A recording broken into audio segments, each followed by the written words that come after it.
Blog Talk Radio.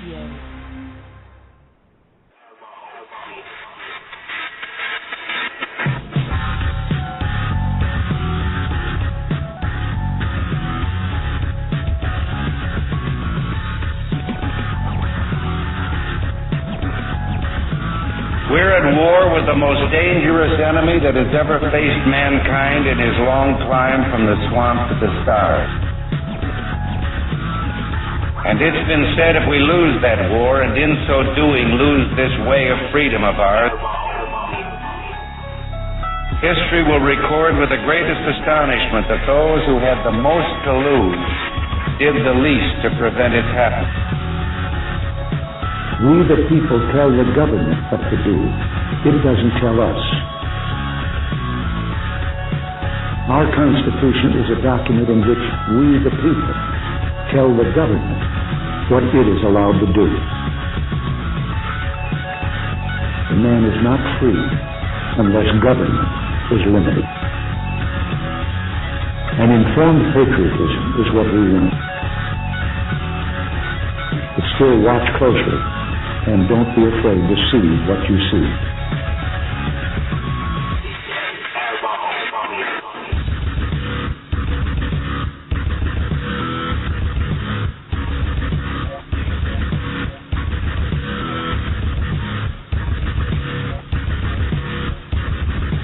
The very word secrecy is repugnant in a free and open society.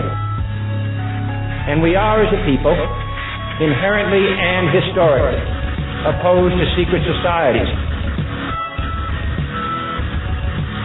Even today, there is little value in ensuring the survival of our nation if our traditions do not survive with it.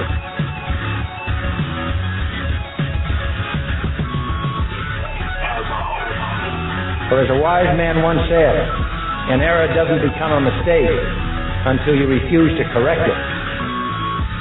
When in hell are all you people going to wake up? Moretti Underground, the Liberty Report.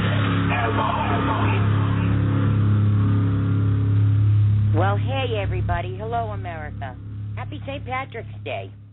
Welcome to the Monday, March 17th, 2014 edition of Moretti Underground's The Liberty Report. You're listening live right here at PRN Radio Network, the exclusive home of the Watchmen of America program. Hey, Watchmen. That's my shout-out every week. I'm Joanne Moretti, and my great co-host JoJo Norton is here with me, too, and we appreciate you tuning in. Thank you so much. Our call-in number, as usual, is 714-888-7404. And our chat rooms, both at Blog Talk Radio and right here at Patriot Resistance Radio Network, or PRN as we call it, they're open for you. Our amazing colleagues, Lynn, AstroTurf, Famous Anna, and possibly other members of our awesome research team are in the chat rooms, putting links to our sources and documents and all other pertinent information into the chats, as well as keeping the conversation going. And please say hi to them when you get over there. Thank you very much, team. Awesome team we have. Today we have a whole lot of news and analysis to get to. I'm actually looking at a stack of notes that's like 3 inches thick. JoJo wants to discuss some political wranglings in Louisiana that affects all of us, too. But before we begin, we must do our disclaimer. That just lets the FCC and the feds and anyone else who might be interested know that whatever we say on this show is solely my responsibility and not that of our wonderful sponsors, the Watchmen of America and PRN Radio. It goes like this. The comments made by hosts and or guest hosts or phone callers of the PRN Radio Network do not necessarily reflect the viewpoints, ideology, beliefs, or anything else for that matter, of members of the Watchmen of America program or the Patriot Resistance website, either in past, present, and even future broadcasts. All right, so now that that's out of the way, let me introduce JoJo and get this party started. Let me open up her microphone right here. Hey, JoJo. Hey, what's going on today? Hey, happy St. Patrick's Day to you. Yeah, I didn't even drink anything green. Oh, well, no, I didn't. Sprite. I have Sprite, so I guess I did drink something green. I'm going to need a little food coloring in my coffee. That's pretty much my drink of choice, of everything. That's what I drink. So, hey, my dear, it's been a long week. There's all kinds of stuff going on. Before we start, though, I want to say, again, happy St. Patrick's Day to everybody. And they had a parade up in New York, and everybody's got their underwear in a knot about it. I guess the Catholic bishop wouldn't let the gay pride people march in their parade. Well, it wasn't that they weren't allowed to march in the parade. It's just, they could march all they want. They just couldn't bring any kind of, political agenda or, signs and flags and stuff like that. It wasn't a political party. It was a St. Patrick's Day parade, and they wanted everybody to stick to the St. Patrick's Day theme. Now, I don't care who's gay or who's straight. That doesn't matter. You want to march in the parade, you march in the parade, but keep the theme. So anyhow, a couple of beer companies, Guinness and Sam Adams and Heineken, they decided to boycott the parade because it wasn't all inclusive. It's funny how they twisted the meaning of just a simple parade and made it anti-gay, which it really wasn't. But that's what they wanted to, that's what they want to pull. They didn't want to manipulate the message. But anyhow, people have their undies in a knot, so the beer companies are boycotting. So now the Archbishop over there, he wants everybody to boycott the beer. But, if they're going to allow the agenda-driven groups, why don't we just let Code Pink come in and with their dancing vajayjays, and we'll have the Occupy Black Bloc marches with their, I don't know, the Fox Mass, the Guy Fawkes Mass. How about Westboro Baptist? They like a good parade. Let them march, too. Yeah.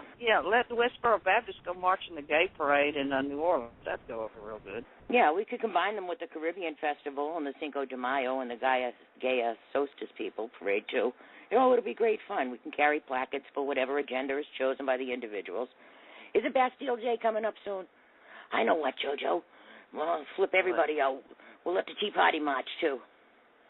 Throw them in there. That'd freak Karl Rove out. I'm so sick of Karl Rove, I could scream.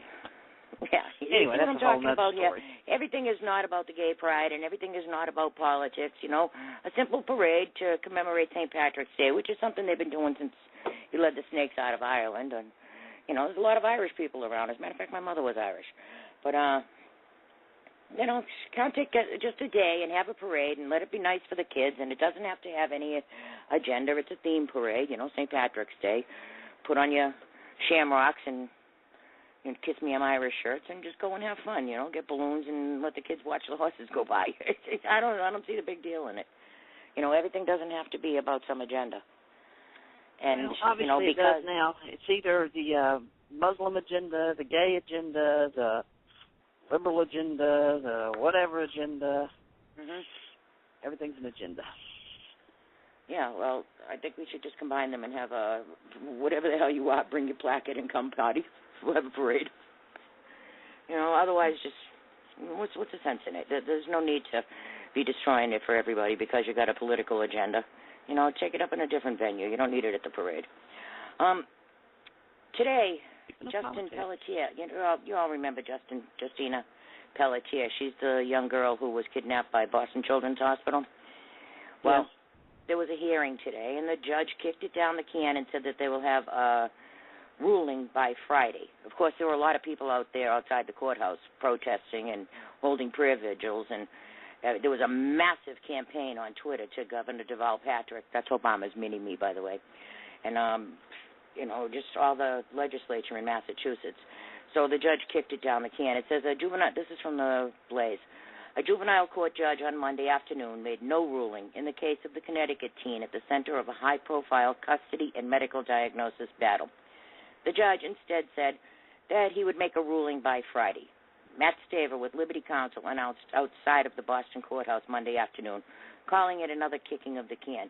They brought in this lawyer, too. The judge would rule on the family's request to have Staver as a official lawyer in the case, which he said that DCF opposes. He says, I've been practicing for 27, 28 years, and I've never seen this happen in any other situation, Staver said.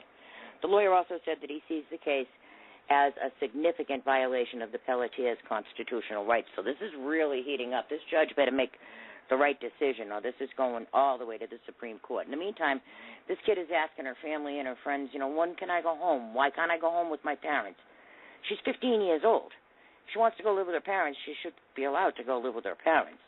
Well, even have to go all the way to the Supreme Court. She'll be 21 before it ever gets settled, so hopefully she'll live that long. Yeah, really. But this is definitely a power struggle between the government and parental rights. This has very little to do with the kid. The parents were going by what the doctors at Tufts University were telling them to do. And then the doctor said, meet me over at Children's, so they brought the kid to Children's when she had an emergency, and that's when their problem started. You know, the father even called the cops and said, look, Children's Hospital's about to kidnap my daughter. And he ended up getting booted out of the hospital without his kid. Mm-hmm. You know, they were on Dr. Phil today. I didn't get a chance to see it. But, you know, Dr. Phil says, well, you know, DCF doesn't just take away kids from their parents. And the parents had all kinds of paperwork and saying, you know, they weren't bad parents or anything. So I don't know how that's going to go, but I wanted to update everybody. Yeah. Well, speaking of politics, we got a big shakeup going on in Louisiana that will affect. Well, it's going to affect. In my way of thinking, it's going to affect the Senate run, because the 6th congressional district is around New Orleans and the outlying areas. And now our 4-term ex-governor, Edwin Edwards, announced today that he is going to run for that seat, which is Bill Cassidy's seat. And Bill Cassidy is a Republican in the House of Representatives, but he is running against Senator Mary Landrieu along with Rob Maness, who we've interviewed here before twice. And the shake-up is whether you're a Democrat or Republican, people are going to vote for Edwin Edwards. So that means, he a Democrat or a Republican? He's a Democrat. He's old-school Democrat, but he's still a Democrat. Which means we're going to lose a Republican seat in the House. Because, in my opinion, he's going to be hard to beat. I think the only reasonable thing to do would be for Bill Cassidy to try to keep his House seat and then back up Rob Maness. Now, whether that happens or not, I doubt that very seriously, but as a political strategy, the only one that would stand a chance to beat Edwin Edwards is Bill Cassidy, and he's running against Mary Landrieu.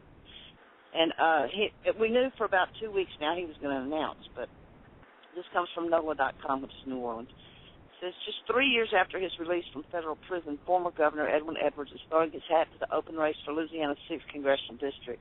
The 86-year-old Silver Fox, known for his memorable, often shocking quotes, and the nearly 9 years spent behind bars on extortion, fraud, and racketeering charges, made the announcement today. He says, I acknowledge there are good reasons I should not run, but there are better reasons why I should, said the Democrat, who served an unprecedented 4 terms as governor. He also put direct questions over whether his status as an ex-con would keep him from being a qualified congressional candidate. Once and for all, I'm positive I can run, and I'm confident I can win. Edwards says the decision was not an easy one, blah, blah, blah. It also wasn't the only race he grappled with entering. Edwards said Monday, making it clear he was at one point deciding whether to challenge Mary Landrieu, a fellow Democrat, for her seat. The 6th district seat will be vacant this year because Bill Cassidy is challenging Landrieu. She's running her race and I'm running mine, said Edwards. Famously, there is no love lost between the 2 Democrats, but pundits agree the presence of each of their powerful campaign machines in Louisiana come November will be mutually beneficial for both. And it will be, because if you're just going to vote the Democratic ticket, you might would have looked somewhere else because you can't stand Mary Landrieu, but now they're both going to be on the same ticket. So there is a lot of unprecedented, this could not bode well. And yeah, well, this guy, would you say he was a governor, Edwards? Oh, yeah, and he's loved by all. He's 86 years old, and he spent time for corruption in jail. Doesn't that act as a, maybe like bad marks against him? No, not in Louisiana. Everybody loves him. Let me just tell you, he is so, he will say anything, he will do anything, and in some ways he's very honest. Here's some of his quotes. This is from his 1983 election. The only way I can lose this election is if I'm caught in bed with either a dead girl or a live boy. 1983 election. Dave Treen is so slow it takes him 1.5 hours to watch 60 Minutes. This is when he was running against David Duke in 1991. He says, the only thing we have in common is we both this is just David Duke. I don't know if y'all know who David Duke is, but he's like the Grand Wizard of the KKK. But anyway, this is what he says about David Duke. The only thing we have in common is we're both wizards under the sheets. Yeah, this is the way he comes out with stuff. People love him. They think he's funny. He is an old school Democrat. He will win. He will win. And, I got people arguing with me, but he is going to win. So we're going to lose a seat in the House. So there you go on that.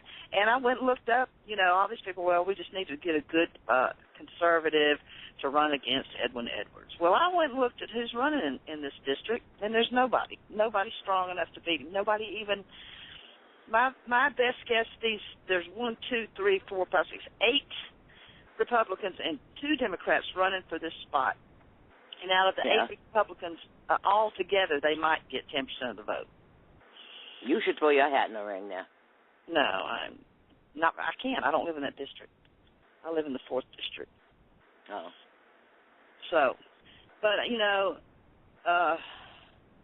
when they first started spouting off that he might announce, you go and you read the NOLA.com Facebook page, and then you read the comments underneath it, and that tells me everything. He'll not only have Democrats voting for him, he'll have Republicans voting for him because they love him. He's funny. He's hilarious. He's honest. He tells you what he does wrong, and he laughs about it. And I used to always say, when Bill Clinton got in trouble with Monica Lewinsky, if he had just asked Edwin Edwards for advice and followed Edwin Edwards' line of thought, he'd have never been impeached. Because Edwards would have just told him, just tell him. That says an awful lot about the Republicans. If you can't beat an 86-year-old guy who spent 9 years in jail for corruption, you got problems in your party. No, but you don't understand Edwin Edwards. He's just an enigma. Well, I mean, he's not just your typical politician. So anyway, it's a big shakeup. I think the best thing that could happen is for Cassidy to drop out of the Senate race. The only one that stands a chance of beating him is Cassidy because he's an incumbent. He needs to drop out of the Senate race, back Rob Maness, and let's get the show on the road. Rob Maness is, Bill Cassidy's a decent guy. I don't have nothing against Bill Cassidy. Rob Maness is a great conservative constitutionalist.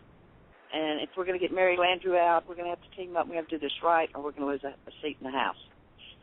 So that's my theory. Losing seats is not an option. No, well, I'm telling you straight up. I'll bet you, a month's salary on this deal. Did you forget we don't get paid? Well, I'm at my other job. Oh, okay. Which still ain't much.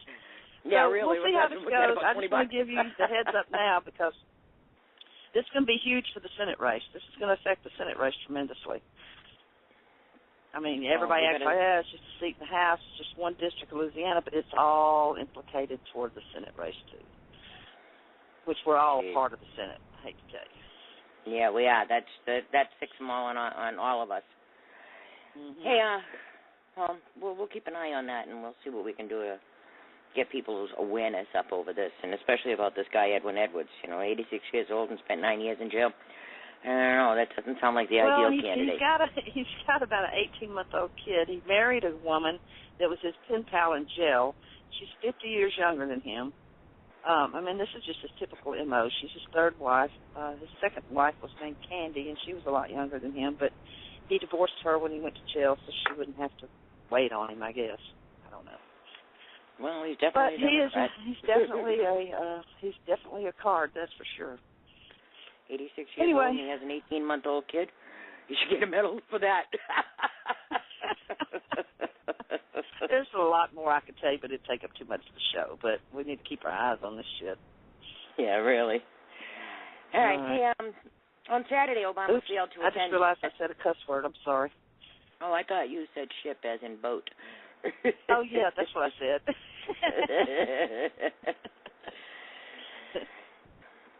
Obama failed to attend a national security meeting over Ukraine again on Saturday. I think it's plausible deniability. That way he can say he didn't know. Oh, I think that he already knows exactly what the revolutionaries that Soros is backing and USAID is backing over there in the Ukraine. I understand think he knows that exactly he knows what they're doing over there, and he doesn't want to share that with the intel people that we have actually working on it. Or, you're right, he could be using plausible deniability. I didn't go to the meeting. Mm-hmm. Well, Kerry was at the meeting, but he's not doing too well either. All right, today. Well, that's Obama okay. That's okay because Russia just put a sanction on a bunch of U.S. senators and Victoria Nuland, and that they can't come to his country no more. I'm like, yeah, I know, Dick Durbin. Yeah, and McCain and whoever else. Yeah. Well, Obama, he came out with a speech today, and he left the door open for diplomacy, of course, but he says that Putin has to pull back on the Crimea annexation, and he says continued Russian military intervention in Ukraine will only deepen Russia's diplomatic isolation and exact a greater toll on the Russian economy, Obama said at the White House. So he says the U.S. can calibrate our response based on whether Russia chooses to escalate or to de-escalate the situation. So he's trying to act all badass over Russia. Well, my notes that I took during the speech. All right, first said Fox was saying some ballots in Crimea were pre-marked and other voter abnormalities. Doesn't sound like Chicago and Philly and parts of Florida and Wisconsin. They had a 138% kind of sounds like the 2012 turnout. election to me. Yeah, I know. They had a 138% turnout. Obama says that Crimea's sovereignty must be respected. Crimea's sovereignty. What about the United States borders? What about our sovereignty? He doesn't want to respect that. He also said violations of the Ukraine constitutions, and he said it in the plural sense. How many constitutions do they have over there in the Ukraine? All right. Then he said he signed a new executive order that expands sanctions, and I guess that executive order was signed today on top of the one he signed on Friday. And then to top it all, he says Biden's going to Europe tonight. Biden's going to Europe tonight. He's going to go straighten it out. Great. Send in the clowns, right? He's going. Biden's going to Poland for talks with allied leaders, and then he's going to Lithuania. He wants constitutional reform in the Ukraine. And he says the international community will stand together. International community? And there he goes with his community organizing talk again. This isn't Chicago, Obama. This is the rest of the world.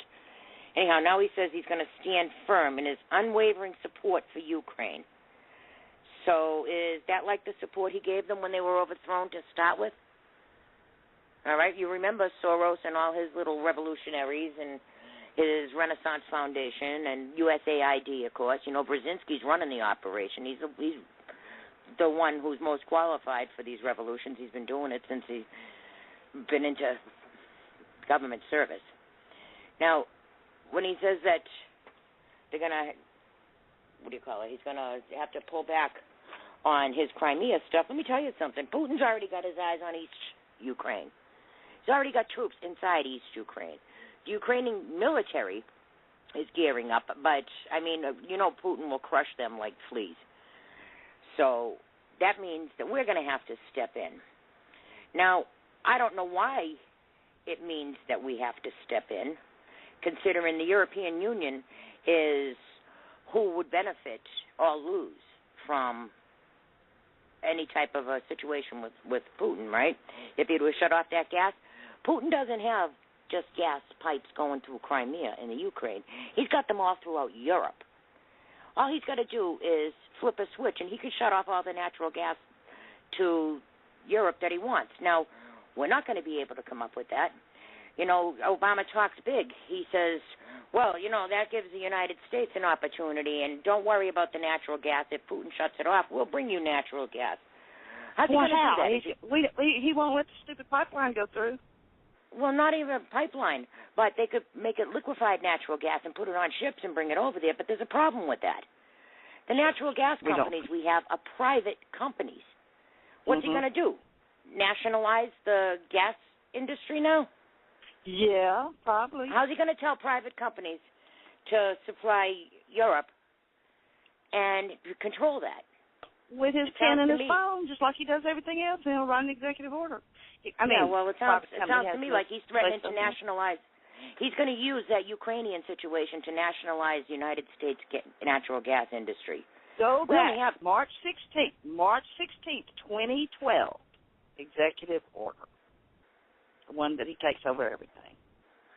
Yeah. Transportation, hospitals, health care. Yeah, well, this, he's going to use Russia as an excuse to nationalize the United States natural gas energy industry. You watch. Everything has a reason.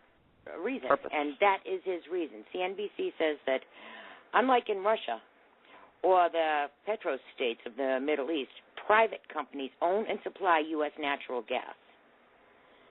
So, essentially, the U.S. government can't force that, upon private sector companies.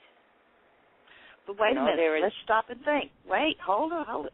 During all this snowstorm business, there's some kind of government regulation. Only so much natural gas or butane can be allotted for a certain amount of time because they were having to go around the law to get more butane to people that were freezing to death. I don't know what the law is. I don't know what the regulation is. But these states and stuff were having to do some amendments and having to go around some of the regulations to get people more butane. Yeah, well, you remember a while ago, Rusty called into our show. Now, Rusty's an oil man. And he said that we burn off so much natural gas. Only 2% of it is tapped for retail sale. Now, we could do a lot better than that. But these are private companies. You have to have the infrastructure. Right. But they can't get the infrastructure because of the EPA regulations. Right, exactly. So, instead of using this natural gas, they're preventing us from bottling it and selling it, so they burn it off. We waste more gas every year than we use. And plus the price is so low, it doesn't pay to get it out of the ground hardly. Yeah, and if Obama was to force these companies to sell natural gas, they'd have to sell it at a lower price. Mm. So, when Obama's reassuring, when Obama's reassuring the European Union that don't worry about Putin, we got you covered. No, we don't. No, we don't. He's lying. Not only that, but who the hell does he think he is? Why is it the United States' business? Okay, the European Union is the one that uses that gas. The European Union, every one of them have a military. Let them deal with Putin. Why's it got to be us? Why do we have to give billions and billions of dollars to the Ukraine? Why do we have to worry about the European Union's natural gas? How about the European Union worry about their natural gas? Let them get off their asses and deal with Putin. They want to sit back and have us come and be the saviors. They want to use our wallet for any type of foreign aid that's given to the Ukraine. And then they say, oh, yeah, well, we'll have the IMF give it to them. Well, where do you think the IMF gets money? They get it from the American taxpayer. You see anybody else paying into that? Everybody's drawing off it. Well, I don't know. It's all part of the global governance, new world order crap, I suppose. Yeah, now. Global this, global that, global internet, global gas, global oil, global money, global everything. Right. And, they're telling us how rotten Putin is, and Putin's doing this and Putin's doing that. They forget to tell you the part that Putin is responding to the overthrow of the Ukraine government. He didn't overthrow the Ukraine government. Soros and Obama did that. And they put in all those Soros puppets in this new Ukrainian government. All those people that they put in there are leftovers from Soros's failed Orange Revolution. So anybody who thinks that Soros isn't behind this and Brzezinski isn't running the operation and Obama isn't pitching in funds, and that's where some of the missing money from USAID must have gone. Remember our report we did on all that missing trillions? Well, of course, they're going to fund revolutionaries all over the world. And it happens to be Ukraine's turn. Don't forget, they did the same thing in Egypt. They did it in Libya. They're doing it in Syria. So I mean, here's the deal the way. Here's the deal the way I see it. Source and all them, they went in, they started the uprising, blah, blah, blah.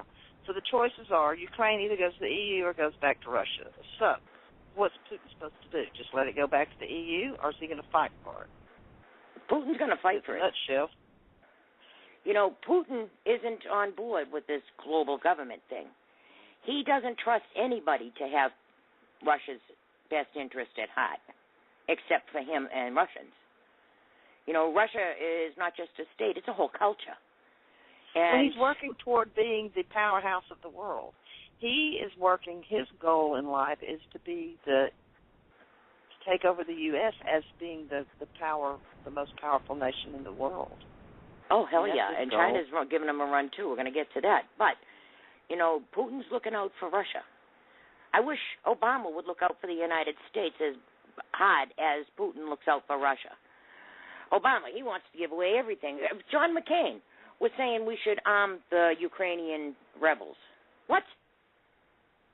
He wants to arm everybody except the United States citizens. How come we're giving guns to all these people? He wants to arm the Syrians. He wants to arm the Libyans. He wants to arm the Ukrainians. They want to disarm the Americans. Anybody see the setup building here? Moscow is now accusing the Ukraine of electronic attack on a satellite. It seems that somebody, and it was traced to the Ukraine, attempted to disrupt communications satellite. Washington Free Beacon says Russia is accusing Ukraine of conducting an electronic attack on an orbiting communications satellite and is threatening unspecified retaliation as cyber warfare between the two states heats up over the crisis in Crimea.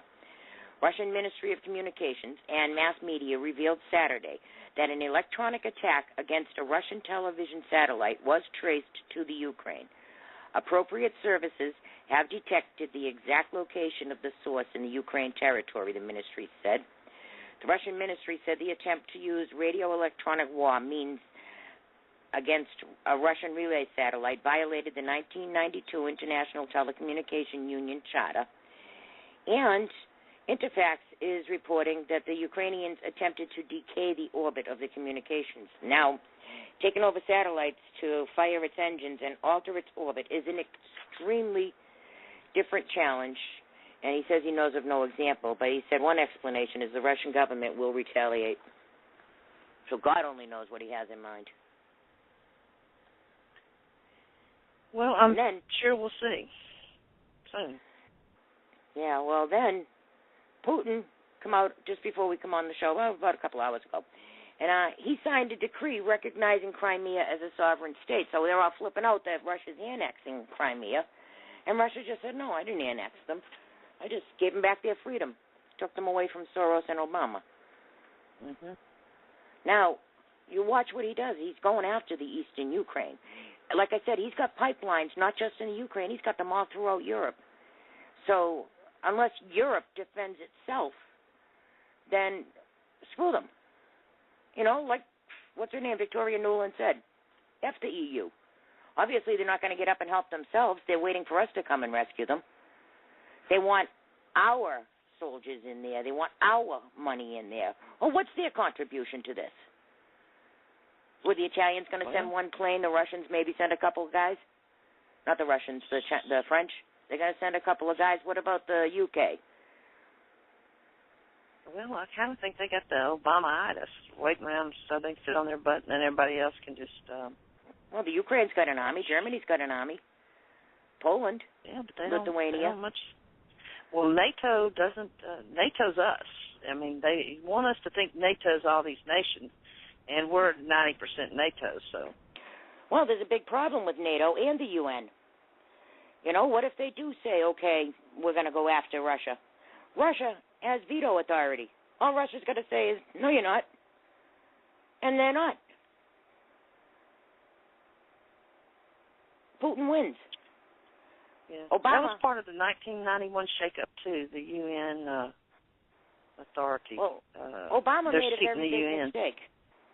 Obama thinks that he can throw in a couple of revolutionaries and some community organizers and a whole bunch of money and some Soros, hardware. And these people are all going to run and cower. He's going to set up these protests and make it look real. In the meantime, every one of them was rounding up, supplies and things like that. But, they thought that Putin was just going to roll over. Putin doesn't do rollover. It worked in Libya. It worked in Egypt until the people got smart and had a second revolution using the same technique they used the first time, only they used it against the Muslim Brotherhood this time. But that's exactly what's going on. They thought it was going to be a walk in the park. They thought that they were just going to go in and they were going to overthrow the president and Putin would have to shut up and deal with it. Look at the way that Samantha Powers is acting. she's acting like Putin's doing something wrong when it was the groups that she's involved in who overthrew the president to begin with. And then now it's our responsibility to save everybody's rear end. Maybe if you poke a bear in the eye, you should probably... Yeah, well, it worked so well in Libya and Egypt, they figured, they've got this little party down pat. They just run on in there, and it worked well before. It's just not working that well this time. Yeah, well, Gaddafi had a lot of enemies, and Mubarak was awful sick and old. Mm-hmm. Putin's none of those things.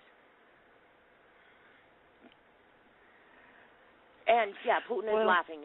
Color Me Red's in the chat room saying Putin's laughing at Obama. Yeah, he sure is. As a matter of fact, the Crimean Prime Minister posted a picture today on Twitter of Obama in a Russian uniform and said, "Thanks for all the wonderful things you've done for Crimea.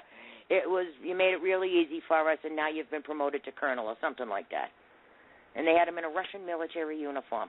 So who is Obama working for? Is this his flexibility? Did he go against Soros? Soros predicted that Ukraine could end the European Union. Soros came out with an article in the Daily Beast and the EU Times, not the EU Times. What is the name of this paper here? The Telegraph. And he's saying that the Ukraine could ruin the European Union. He's actually pissed that the European Union isn't getting more aggressive. It says the billionaire financier told the Daily Beast that European governments should have seized on Russia's land grab in Crimea to breathe new life into the Union that's disintegrating and stumbling towards oblivion. Instead, he argued, squabbling European nations have failed to meet the challenges and continue to act in their own narrow self-interest. Europe was totally unprepared for this crisis, and Putin outmaneuvered Europe with no difficulty, he said. So here's Soros, who's orchestrated this whole crapola, and now he's mad that the European Union didn't get up and join in the party and help out his little AstroTurf protesters when Putin fought back. They weren't expecting it. They weren't expecting Putin to fight back. I had posted some stuff earlier, but I can't find it now. I had put it in the group page. Just some history on Russia. So just go to Google and put in Russia 1991 for a start, because that's when the whole dynamics of Russia changed with Gorbachev and all those guys. It's some real interesting history with all that's going on now. It wouldn't hurt everybody to read up on it a little. It'll give you a little bit better understanding. It'll give you a little bit better understanding of Putin and what the USSR was and how they were fighting to get to be more of a democracy and get away from communism and all this other kind of stuff. So, yeah. So, anyhow, Putin lived through that era too, by the way. Mm-hmm. So he was also involved in that history. He was head of the KGB back then. Now, as JoJo said, Putin has put sanctions against senators like Dick Durbin and a couple of the others, and Victoria Nuland.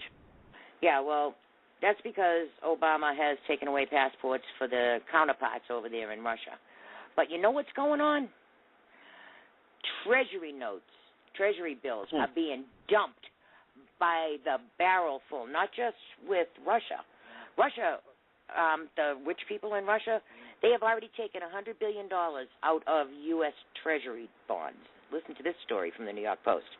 A record $100 billion in withdrawals of Treasury bills is raising speculation that the Kremlin and Russian oligarchs are yanking their money out of the United States to avoid upcoming sanctions over the Ukraine. Of course they are. You would be stupid to leave your money in this bank when you know damn well Obama's been saying for a week that he's going to put sanctions on it. He gave you a week notice. Then they used it. So that's $100 billion, and that's just the tip of the iceberg. That's the ones who thought that they would be touched up front. But the smaller ones now, and China is dumping U.S. Treasury up the wazoo, too. We'll get to that shortly. Let's get to Hillary for a second, because if she tries to put any more distance between her and Obama on this Putin deal, I mean, they're not even going to be in the same area. Hillary resets on Russia, and Ed Morrissey over at Hot Air put this one out. How badly has Barack Obama bungled Russia and Vladimir Putin?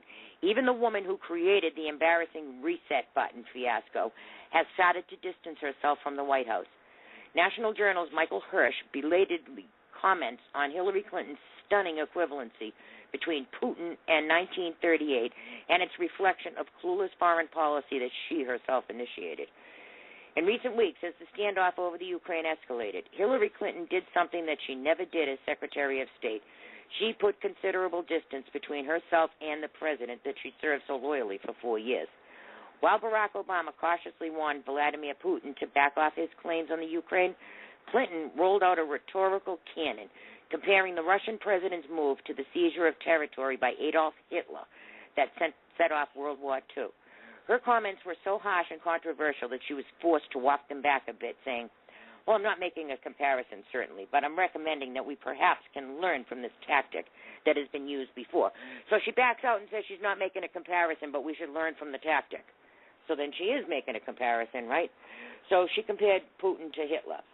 Now, Hillary wants to be seen as a tougher than Obama, but that's rather laughable. The disaster had its roots firmly in the Hillary-era Secretary of State, especially with the mistranslated reset button that tried to blame Russian aggression on the Bush administration. She owns this foreign policy no matter how hard she tries to distance from it, and that I agree with. So, let's see how this all plays out. All right. And, Obama, let me just say this about Hillary while you mentioned Hillary. Okay. Because I had been wanting to look into this, and one of my Facebook friends has posted about 6 things, and it's something we all need to look into. How many times in the last 3 years or 4, preferably the last 2 years, that Hillary, Obama, and Bill Clinton have all been to Burma?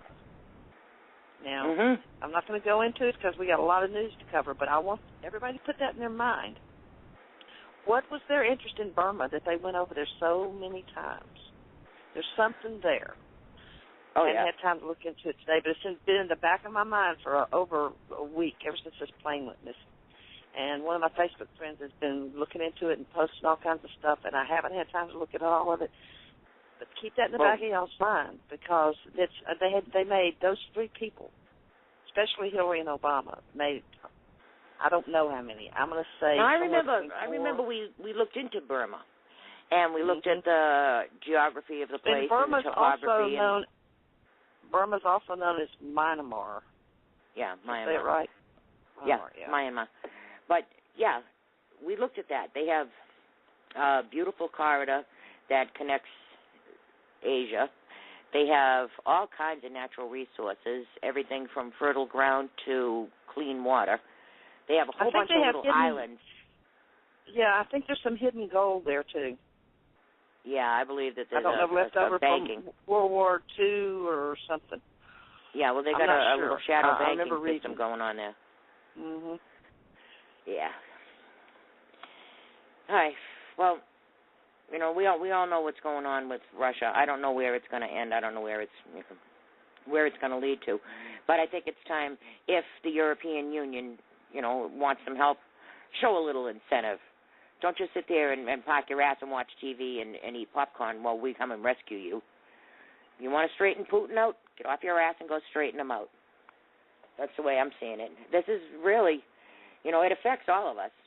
And if the European Union doesn't do something to help themselves, Putin will shut off their gas. And what the hell are we going to do about it? And somehow it'll end up being our fault, right? When the European Union doesn't do anything to help themselves. We're barely doing anything to help ourselves. European Union or not, if he shuts off the gas to Europe, it will hurt us, because our gas prices will go sky high too. I don't know how high, but they'll go up. Well, we're on the verge of World War III here. Mm-hmm. On the Russian state TV, the guy said that Russia's the only country that could turn the United States into dust. And it still revolves around Syria and Iran. All this is all in one big little play, and you have to spin it all to figure it all out. But it's all revolving around the same thing. And whether it's a distraction to keep Russia out of Syria or not, I don't know. Right. But it still evolves around Syria and Iran also. Russia backs Iran, Russia backs Syria. So. Yeah, and Russia's got the whole European Union pretty much sewed up unless they get off their rear ends. So we'll see how it goes. But Putin might come out top man in the world. The new world order is sick of getting their asses kicked right now by Putin. That's for sure. Well, but unless he's double-crossing us and he's really for the new world order and we just don't know it. I don't know. Well, he's fighting them pretty good. Or he wants to control it, one or the other. Yeah, that's what I mean. Either way. It might be part of that chess game. I don't know. Yeah, well, that very well could be. But it looks to me like Putin's holding all the cards right now, and all the rest of the wimps in the world are just cowering and shivering like little weak kittens. Speaking of goon squads and stuff like that, Obama's goon squads are conspiring with Israeli leftists to oust Netanyahu. Now he's pulling the shit in Israel. The ship. Like sea to sea. Yeah. He's SHIP. SHIP, as in Patrick's Day. Anyhow, listen to this story. This is actually from Klein Online. In recent weeks, representatives for the Obama regime have held meetings with senior politicals and politicians in Israel, which the U.S. delegates pushed the idea of replacing Netanyahu as prime minister with a leftist Jew who would be more willing to kiss the Obama hand than is now firmly planted around Israel's neck. Klein Online. The meetings were held with Israel's popular finance minister Yair Lapid, founder and leader of the Yesh Atid party, which became the second largest party in the Knesset, winning 19 seats in the last election. So you see what's going on here is he's got his little goons in there, and he's spreading around money, and he's spreading around all kinds of resources. And you watch, pretty soon in Israel, they're going to overthrow Netanyahu. And that will be the death of Israel. If Obama and his goons and those Soros goons get in as Prime Minister of Israel, that will spell the end of Israel. You all know it. So keep your eye on that. Now, even to make that point even more clear, today, Obama met with the Palestinian Authority, and he told them the U.S. obviously has been a strong supporter of the Palestinian Authority. This one's from The Blaze. Obama praised Palestinian Authority President Mahmoud Abbas as a leader who has consistently denounced violence. But before going into a private meeting at the White House with Abbas, Obama stressed the importance of the rule of law and transparency of the authority. Obama said a Mideast peace solution remains elusive, but he's hoping to see progress in the coming days and weeks. The United States obviously has been a strong supporter of the Palestinian Authority, Obama said. We're the largest humanitarian donor and continue to help to try to foster economic development and opportunity and prosperity for the people, particularly young people like those that I met. Abbas and the Arab League have said that they refuse to recognize Israel as a Jewish state, which Israeli Prime Minister Benjamin Netanyahu said was a condition for the Palestinian Authority to show it was serious about peace. Anyhow, during the White House visit, Abbas said he appreciates the economic and political support the U.S. is extending to the Palestinian state so it can stand on its own feet. But he said it's time to move quickly on a peace deal.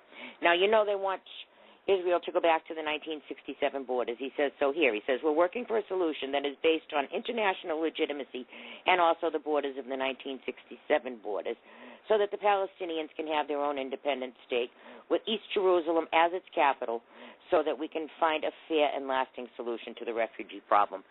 Gag me.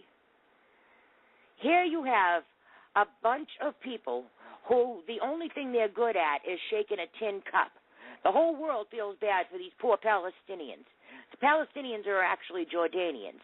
I got a good idea. Give that little strip of land to Jordan and let Jordan handle it. Jordan wants nothing to do with them. It's already out of Israel's hands, so give it to Jordan and let Jordan handle their expatriates. I don't know. You there? JoJo? Yeah, I'm here. It's just the same song, different dance over there. It sure is. Let's talk about China for a second. China has been spending huge amounts on defense. Every year they have upped their defense budget by at least 12%. And then the next year they up it another 12%. So right now they're at $132 billion. That's the second largest military budget in the world after the United States. So the puzzle is not whether China can afford such a budget, because it clearly can. But what does it need it for? What are China's intentions and capabilities? So now you got Putin arming up. You have China arming up. You have North Korea and Iran arming up. And Obama wants to disarm the world. He's going to start with us? That make sense to anybody? Yeah. Yeah, and let's not forget North Korea's fired off 25 missiles this week. Right. You know, I'm sure that didn't hit mainstream. Yeah. You know, so they're saying, I'm the Libyan rebels, and I'm the Muslim Brotherhood, and I'm the Syrians, and I'm the Ukrainians, and disarm the United States, and everybody else, the big countries, China and Russia and Iran and North Korea, they're upping their military budgets and their military capability. You know, when I talked about the disarming of the United States and cutting back our military with a friend of mine, she said, well, you know, we don't fight wars the way we used to. You know, these aren't standing armies from countries. They are guerrilla fighters. So, you know, they hide behind trees, and they're small groups and factions and all of that. Okay, that's well and good. Well, how about China? How about Russia? Those are standing armies. What are we going to do against them? Well, you know, we have drones and we have technology, and we'll fight a technological war. Okay, well, what about boots on the ground? Because, you know, you can only hit so much from the air, and then sometimes you have to have at least intelligence on the ground. What about them? Well, and why? Oh, I am still mad. Why are we the only ones that have rescue crews? Why in the world do our Navy SEALs have to go help a Libya tanker out? Libya can't go take care of their own stupid tanker? Yeah, why not? They have an army. Yeah. But our Navy SEALs had to do it. And it didn't just, it's been sitting off the coast of Libya 2 weeks now, sitting there, hijacked by Libyan rebels. Right. 2 weeks. You don't think the Libyan army could figure out what to do in 2 weeks' time? Why do our boys have to go take care of crap? It's none of our business. Well, you know, we're the world's policemen, I guess. And we have to spend the money on saving a Libyan ship now. Well, why? And you know what? Every time our Navy SEALs pull an operation, they end up dead. I noticed that, too. Yeah. So, you know, it says U.S. Navy SEAls raised the control of an oil tanker. And furthermore, why did the mainstream news have to come out and tell that the Navy SEAls went and took over the stupid tanker? Aren't their missions supposed to be secret? Isn't that why Extortion 17 got killed? Because the Navy SEALs, we're never supposed to know what they do. We're never supposed to know who they are, and we're never supposed to know what their missions are. Right. There's a reason for that, just to keep them safe. Yeah, well, they not only told us who the Navy SEAls were, but they told us what ship they were on. Let me tell you here. International Waters operation took place Sunday night. And it was flying a North Korean flag. They were trying to disguise it with a North Korean flag. Yep. Well, remember the SEALs that were involved in the rescue at the Maersk, Alabama, and they ended up dead, too. So be very careful, whoever these SEAls are. Michelle Obama, she's leaving for China Wednesday. Yeah. Yeah, but she's not going to be talking about educate them or something. Yeah, she's going to be discussing education. Yep, this is from Associated Press. First Lady ready to push education on China visit. Michelle Obama heads for China with her mother and daughters in tow on Wednesday. The trip will be all about education and people-to-people connections, with some stops at historical and cultural treasures along the way. The First Lady is expected to steer clear of more contentious U.S.-China issues such as human rights, trade, and counterfeiting during her week-long visit. Tina Chen, the First Lady's Chief of Staff, said that stressing the shared importance of education to young people in the U.S. and China was important, not just for students, but vital for the competitiveness of our U.S. global economy. She's also going to meet with the president. It says that along the way, Mrs. Obama and two generations of women accompanying her, daughters Malia and Sasha and mother Marion Robinson, will visit historic sites. And it says the trip will also allow the First Lady to make up for the fact that she opted to stay in Washington rather than meet with her Chinese counterpart in California last year, remember? She wouldn't go to California to go meet with the Chinese president's wife? Yep. Distant. Yeah, so. And it seems to me when they, if I remember correctly, when they got off the plane in California, there was really nobody very important to meet them. Or was that another time? Yeah, no, that was that. It's irrelevant at this point. Well, who knows? Maybe they'll give her a little Chinese diet while she's over there, and she'll get sick of eating whatever it is they eat. All right, let's take our first commercial break. Or maybe she'll go over. She might run over there and find that missing plane. You never know. Yeah, we're going to talk about that plane. Yeah, I'm sick of that plane. All right. Yeah, well, there's some things that we need to know, but that's the third story coming up right after break. So we'll be right back. All right. And hello, everybody. We're back. You're listening to Moretti Underground, the Liberty Report, right here at PRN Radio Network, the exclusive home of the Watchmen of America program. Well, it's great to be back with all of you. We just had a nice break. Jojo, you back with us? I'm here. All right, my friend. We've got a few more stories we wanted to get to, and then we want to talk about that plane. And Red's in the chat room. I see her there. She put in something about Iran possibly being involved. There's all kinds of theories, and that's one of them. We'll get to that in a second. But first I want to tell you that the U.S. government is trying to give up control of the Internet. China and Russia will probably fill the void, by the way.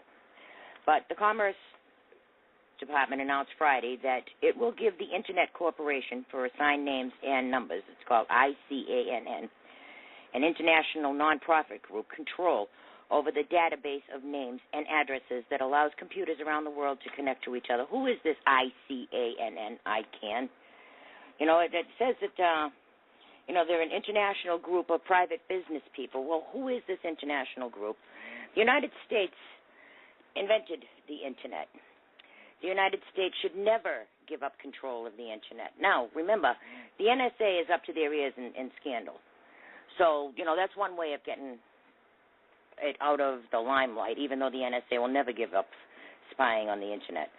But think about the First and the Fourth Amendment rights. If Obama and his administration can give away the rights to the Internet, they can use plausible deniability, saying, well, you have all the freedom of speech you want for this country, but once you go outside that on the Internet, it's subject to whatever the desires of this international group are. Are you kidding me? And Fourth Amendment rights. You don't have any Fourth Amendments when you're outside of the United States, too. So if the government wants to use any information against you, they don't have to go through courts and warrants and things like that. They can say, well, ICANN gave it to us. We didn't need a warrant. It was given to us. So think long and hard before you say, well, that's not a bad idea. We weren't going to keep the control anyhow. There's a National Guard reservist. Well, wait, hold on. Because two years ago, or maybe, no, it was probably 3 years ago now, it was going on in December of 2011, maybe. What was the bill they were trying to get passed about the Internet that we were all such in arms about? What was the name of that bill? Oh, fairness, something or other. So, this has been in the works for a while. This is not just... Yeah, actually it's been going on now for more than 15 years. They just peck away at it, and then boom. Right. Well, that's, one of the reasons that they want to give away. Something like that. Oh, yeah. I'm just rattling off because I can't remember. Yeah, well, Yeah, SISPA or something like that. Anyhow, we should be very careful because, if it's a UN group, 80-something% of the UN is Islamists. So if you say something about Muslims, are you going to be subjected to Interpol and international law, and are you going to be shut out of the Internet because of your opinion? Once it's outside of the government of the United States' hands, then you don't have any more rights. So that's a way of silencing the Internet. They can't do it in the United States because that would be against the Bill of Rights. But once they hand over to control, they can just say, well, what can I tell you? All right, we got a National Guard reservist out there in Los Angeles. He talked about hitting the Los Angeles subways with a targeted attack over the New Year's holidays. This guy, he's a white kid, too. He's a young kid. A California National Guardsman was captured Monday after an FBI investigation revealed a foiled plot to attack the Los Angeles subway system and plans to help al-Qaeda. Nicholas Michael Toussaint, 20, of Acampo, California, was arrested near the Canadian border in Blaine, Washington, and charged with attempting to provide material support to a foreign terrorist organization. This United States Attorney Benjamin Wagner said in a news release. Toussaint is a student at San Joaquin Delta Community College in Stockton. He's a reservist with the National Guard based in Stockton. Toussaint went to the Canadian border in hopes of traveling to Syria to join the Islamic State of Iraq and Syria, or al-Qaeda, according to a federal complaint. Well, I don't know if this kid is like special needs or something. But if he's not, then we have another Muslim convert. It goes on and it says that he converted to Muslim, and he said in a phone call that while he was on a post-Thanksgiving camping trip, his group discussed hitting Los Angeles subway. I don't know who his group is, but it says that Toussaint's training was minimal due to his lack of required academic credits. He never attended basic training. So he is listed as a National Guard reservist, but he hasn't even gone through training yet because he's not smart enough. So I don't know if this is a setup or what, but I just wanted to bring it to everybody's attention. This sounds just like another FBI sting. Yeah? It's amazing. Every one they catch ends up being an FBI sting. Yeah. Well, that's true. I just found something fishy about it. Yeah, it was SOPA, S-O-P-A, SOPA, Stop Online Piracy Act. Thank you, Scott, because he sent me that message. Oh, thank you, Scott. Yeah, got another problem here. The DOJ won't release the names of lawyers that are responsible for more than 650 ethics violations. Yep, this is from the Daily Caller. The Department of Justice will not disclose the names of its lawyers responsible for more than 650 ethics violations found in an internal agency watchdog report. DOJ's Office of Professional Responsibility documented more than 650 examples of its lawyers violating department ethic rules, according to a review of internal documents and OPR reports compiled by the Project on Government Oversight. So how can you have oversight if you're not going to tell the lawyers' names? It says the review spanning fiscal year 2002 through fiscal year 2013 found more than 400 cases of recklessness or intentional misconduct, according to OPR's own standards. The office investigated approximately 2,100 allegations of abuses during this time. So for the 11 years, there's 650 ethics violations, but they won't tell us who it was. Some of them were during the Bush administration. Some of them were with the Obama administration. So it's not like it's one side or the other, right? Well, no, but I guess if they gave out the names, then all of them would start jumping off buildings or something. I mean, I don't know. I mean, there's no oversight in this country. Anybody that thinks we still have a Constitution is not paying attention. They do exactly what they want to do. They go around every law they want to go. We're a lawless nation now. Yeah. You have to wake up, like Alan West says, you have to wake up every morning and see which law Obama wants to go by for the day. Yeah, no kidding. He's right about that too. All right, let's talk about this. Let's talk about this plane, MA370, the Malaysia plane. They haven't found this plane yet. I'm not so sure it's missing. It was hijacked, and they say that it went up to 45,000 feet, which would have rendered everybody on board unconscious. So unless somebody was flying that by remote control or the pilots had their own oxygen supply, then somebody else was controlling that plane. there were people on board. There was 20 people who worked for Freestyle Semiconductor. Now, these people at Freestyle have a patent, and the patent is actually for flying planes. But 4 of the people who are owners of the patent, there's 5 owners, 4 of them were on board this plane. Now, one of the owners, which is actually Freescale, is owned by Blackstone Corporation. Freescale is owned by Blackstone Corporation. Do you know who owns Blackstone? Rothschild. Jacob Rothschild. Yep, Jacob Rothschild owns Blackstone. So now, if the patent had already been approved, which it was supposed to be approved, like days before people got on the airplane, from what I read. Right, it was supposed to be approved this week. Well, if the people who held this patent survived until the patent was approved, then if they got killed, their part of the proceeds would, of course, go to their heirs. But the patent wasn't approved when these people were allegedly killed. So now the only surviving holder of this patent is Freescale Semiconductor, who's owned by Blackstone, who's owned by Jacob Rothschild. Now, that's one of the stories that's involved here, but now there's other ones. Here's one that says, is Obama covering up the truth about Flight 370? It's likely that the story of Flight 370 will end tragically. But why are officials rushing to rule out terrorism as the cause? And, last week the plane allegedly disintegrated. And then they said, no, it was hijacked. And then they said it was flying at 5,000 feet, so it would be below radar. Now, come to find out, a year ago, another plane flew that exact route. It was a 737, not a 777.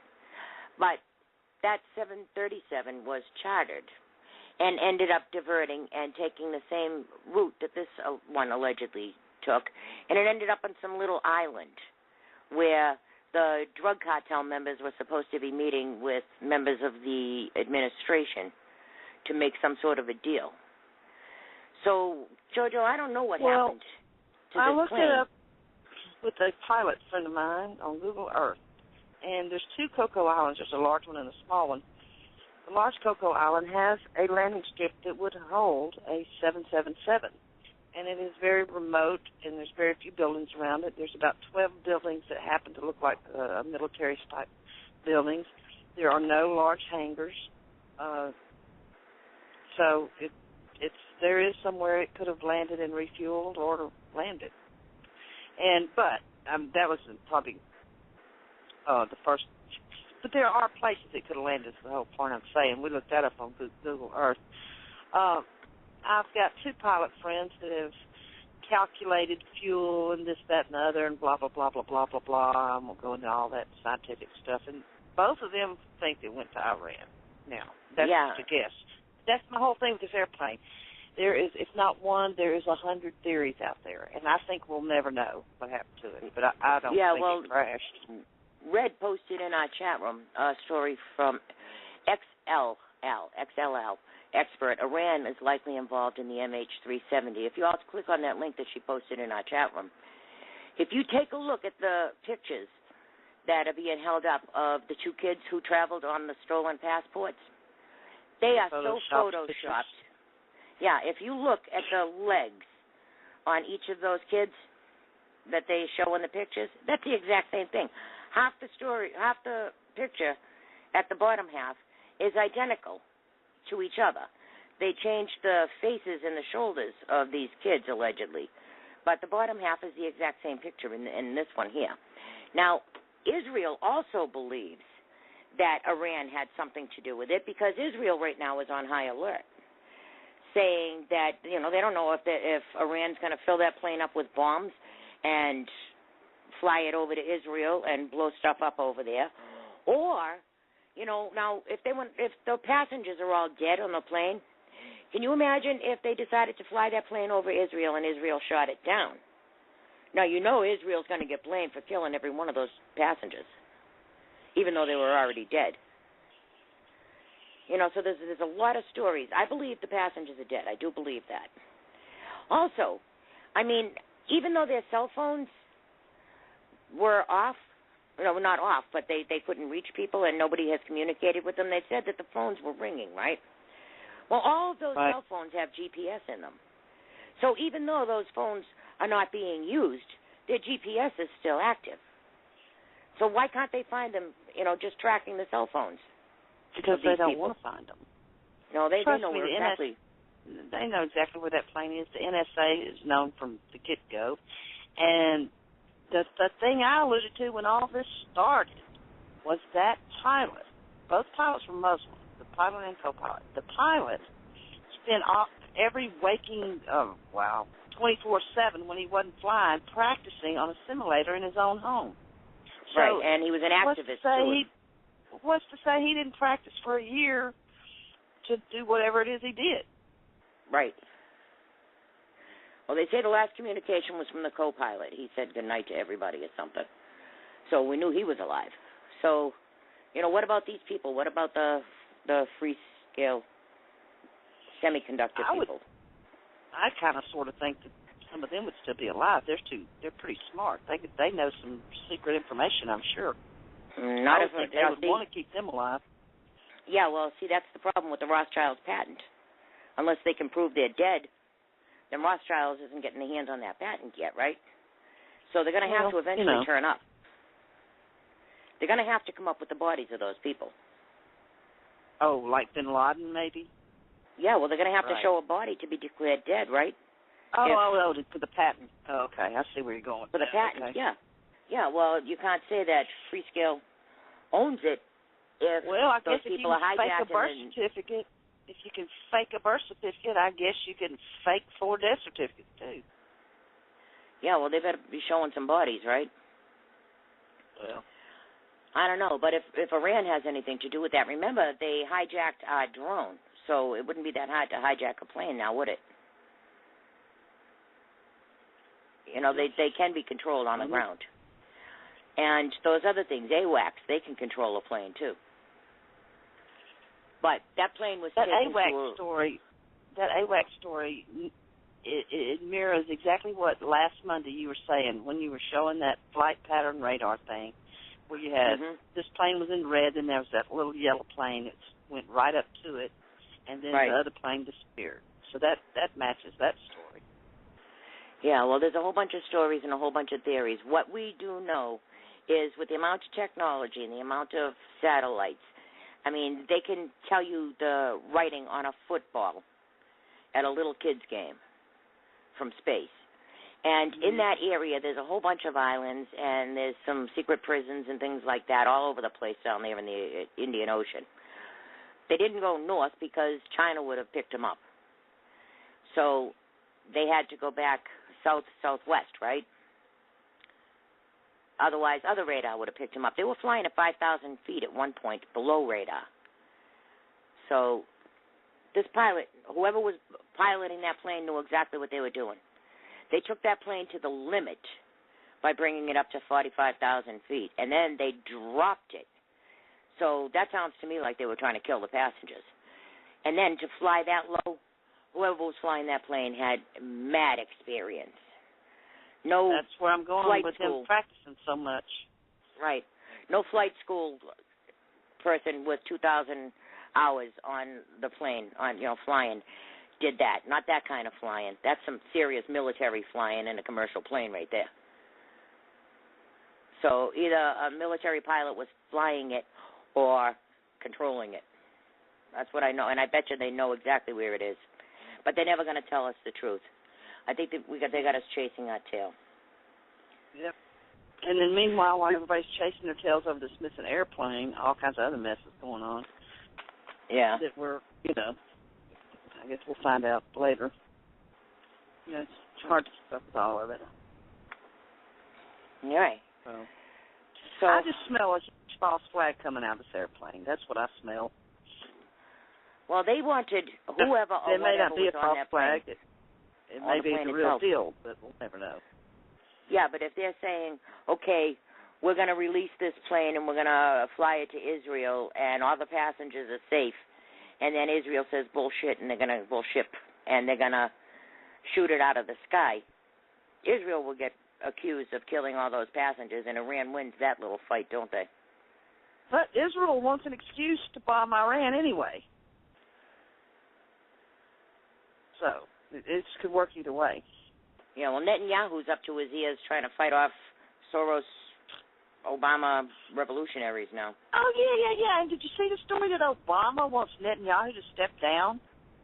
Yeah. Who the heck does he think he is? Well, he's got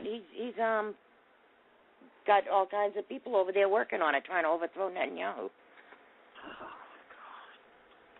God. Yeah, it's getting ugly. Hey, you know what we have in our IRS, by the way? We have a convicted Al-Qaeda spy working at the IRS. Alan West wrote this story. He says, we continue our efforts to expose the infiltration of radical Islamists in America, and especially the Obama administration. Unfortunately, we never have to hold our breath for long before another case is presented. This time, by way of Investors Business Daily, we learn that there's more than a smidgen of corruption at the IRS. There just may be treason. Now, that's a word that Alan West put in this. He wrote this. So now, a Muslim man convicted of abusing sensitive government data has access to the sensitive financial data of millions of Americans at an agency known for abusing such information. Sounds like a perfect fit, actually. As we previously reported, the Obama administration had loosened immigration restrictions on individuals who had provided material support to terrorist activity. Per Investors Business Daily, in the early 2000s, Rasul immigrated to the U.S. from Afghanistan and took a job as a cop with the Fairfax County Police Department outside Washington. He worked his way up to sergeant before authorities realized they had an Al-Qaeda spy in their network, in their ranks. According to a Justice Department complaint filed in 2008, Rasul searched a national criminal database containing names of terrorist suspects and confirmed that FBI agents were tailing a Muslim pal from his mosque. When agents went to arrest the target early one morning, they found him and his family already dressed and destroying evidence. They knew they had a mole and worked back through the system to find Rasul. According to reports, Rasul at first claimed he didn't know the terrorist target.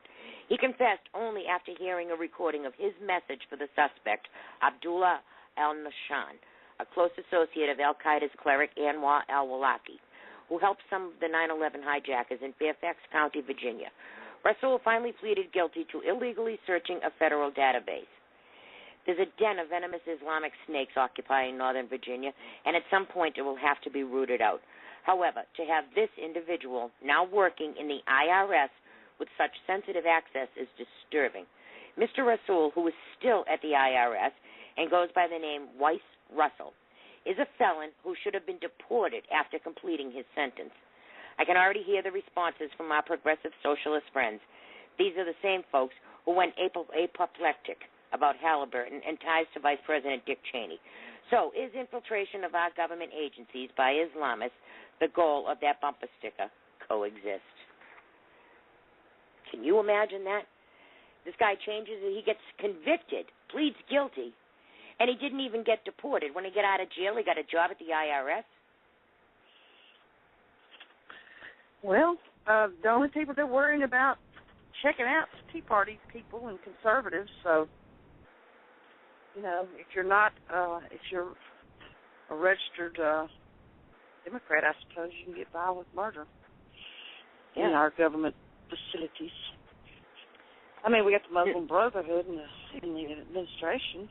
Funny you bring them up, because that's our next story.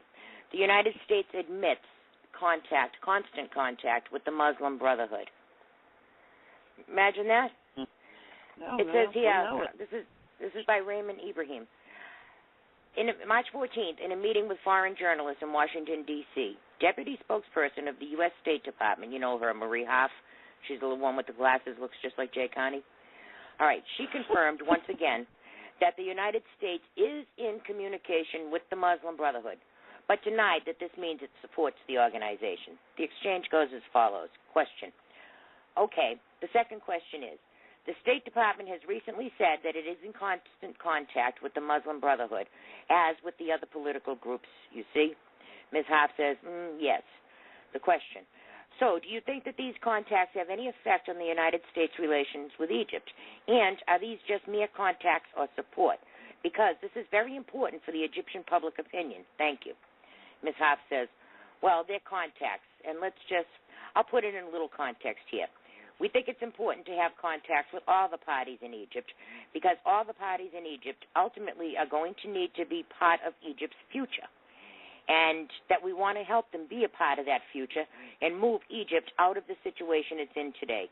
So we think this is important to do. Do we always agree? Do they always agree with what we're saying? Of course not. But we believe it's important to have the dialogue. Now, I'm going to stop right there because what she just said was that they are still insisting that the Muslim Brotherhood have a part in the Egyptian government going forward. They never got off that. The Egyptian people have declared Muslim Brotherhood as a terrorist organization. So have the Saudis. But here's this chick telling us, well, we think that the Muslim Brotherhood is important for the future of Egypt. I don't think that the Egyptian people care what Obama thinks. As a matter of fact, there's a video of an Egyptian woman that's been going around all weekend, and they even put it to music, as a matter of fact, and she says, Obama, you shut your mouth. So obviously the Egyptian people don't want anything to do with the Muslim Brotherhood, and at this point with Obama. What do you think of that one, JoJo?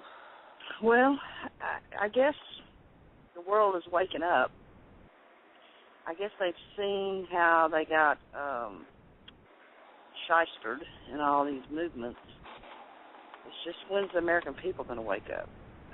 The American people aren't going to wake up until it's literally in their backyard. I'm fully... more and more people are aware of some stuff that's going on, but they're still like, nobody really cares what's going on with Russia or Ukraine. Nobody really cares about X, Y, and Z. It's not in their backyard just yet. Mhm. I don't know if you guys have heard this video, but I want to play what the Egyptians think about Obama. All right. ورسالة بقى لأوباما. Listen, your Obama. We are Egyptian women. You are listen, Obama. Shut up your mouth, Obama. Shut up your mouth, Obama. CCS, CCS. Morsi no, Morsi no. CCS, CCS. مرسي نو ورسالة لك يا جلد الحنطور مهما تلف ومهما تدور مش هنرجع المعذور. She told Obama, shut your mouth, Obama. Could you hear that okay? JoJo? Oh, I'm here. I had it on mute. I couldn't get it off mute. Yeah. I think that's pretty funny. Yeah, it is, but they put it to music, and they said it, shut your mouth, Obama, M-O-U-S-E. You shut your mouth, Obama. Mm-hmm. Yeah, the Egyptians have absolutely had it with Obama. All right, let's talk about Obamacare for a second, because today, all right, another Obamacare change. Guess what he's doing this time? Without the authority of Congress or Congress's oversight. He is going to give Obamacare subsidies to people who didn't even sign up. Well, I guess I better go check my mailbox. Maybe I have one in my mailbox and don't know it. Yeah, well, if you didn't sign up, you're eligible for this. Listen to this. The Obama administration announced that states with faulty Obamacare enrollment websites will be able to retroactively give taxpayer subsidies to people who signed up for private insurance plans off the Obama exchanges. The administration's executive decision to make Obamacare tax credits, which counts as subsidies, available to non-Obamacare customers.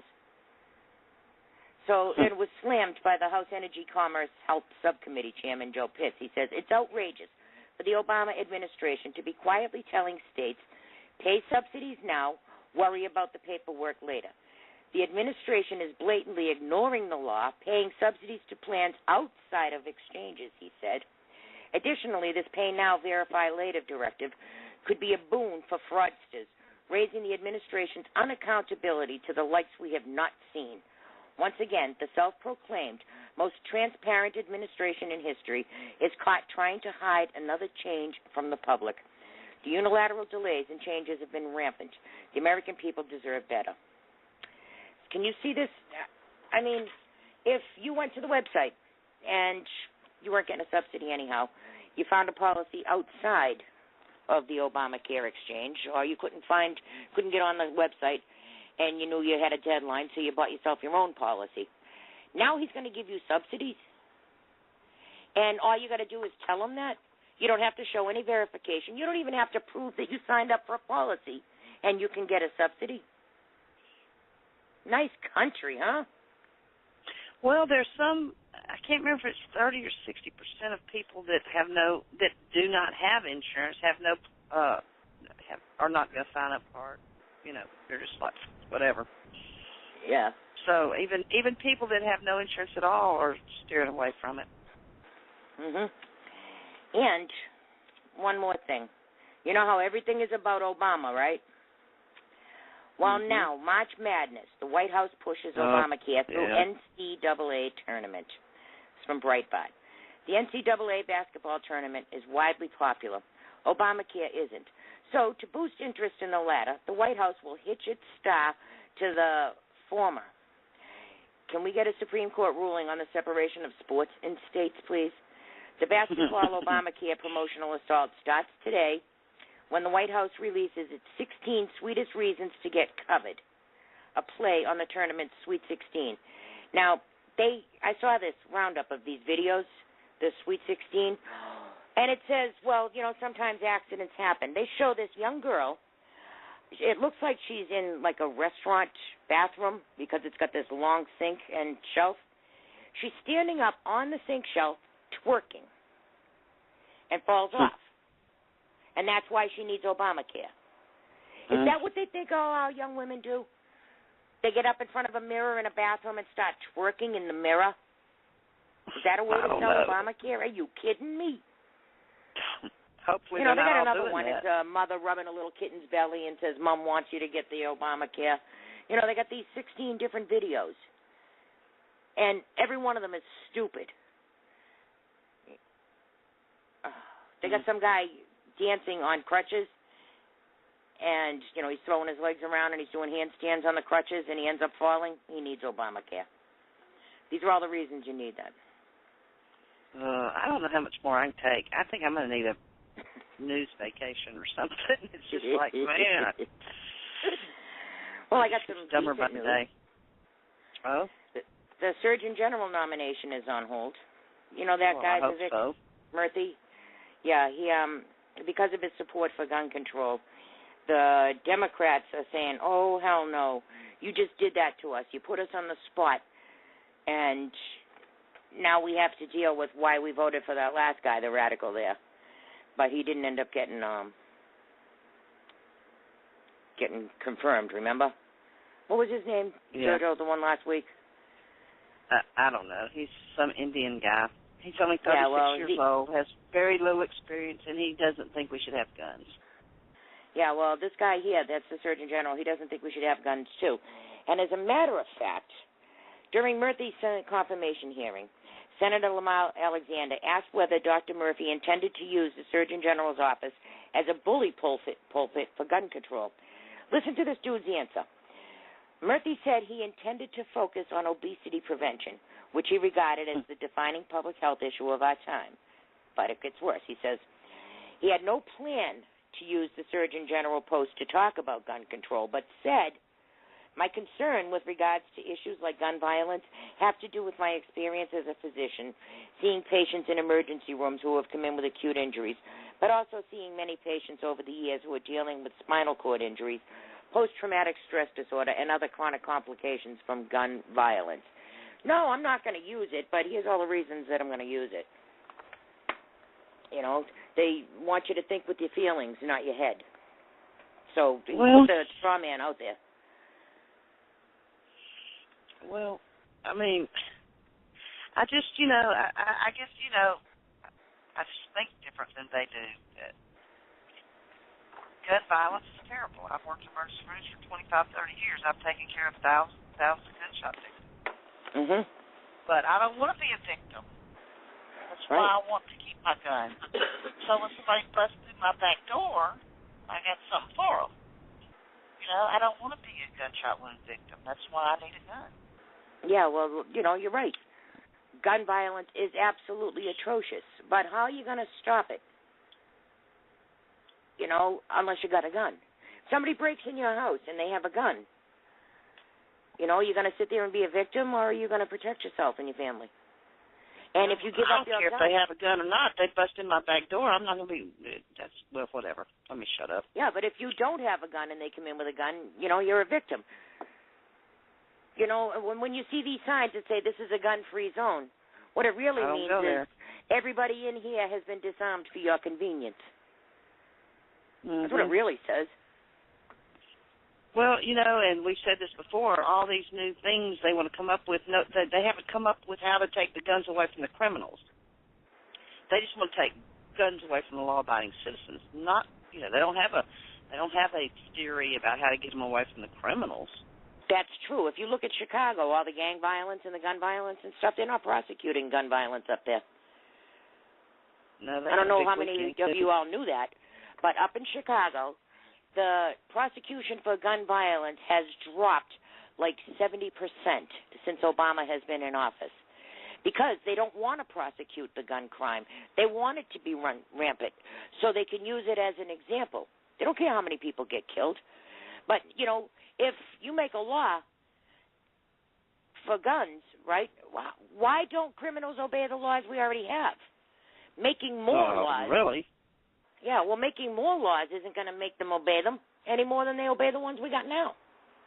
Well, look at what the ATF did in Oceanside, California. They went and raided it. They had an injunction, and the ATF raided them anyway. They were trying to say that they were selling guns, and they weren't. They were selling receivers that were 80% complete. They weren't even 100% complete. Yeah, these were all right. Let me start from the beginning here. All right, the federal agents had stormed a California gun pot store. Now, they don't make whole guns, and the ATF lied to a judge to get the warrant. First of all, the people who own this, ARES, A-R-E-S, gun store, gun pot store, they got a temporary injunction, a restraining order against the ATF because they didn't want to give up their list of customers. What they sell is gun pots. This pot in particular has to be retooled to make it fit a gun. What it is an unfinished piece that goes into an AR-15. You can buy it for an AR-15. But you still have to tool it. It's a receiver, the receiver is also the part that has the serial number on it. If the receiver was 100% complete, it would be considered a firearm, even though it didn't have a barrel on it. The receiver's the part with the trigger, the part the magazine fits in. It's the part that the gun butt goes into, and that is where the serial number is also stamped. So if the receiver is 100% completed, it is then considered a firearm.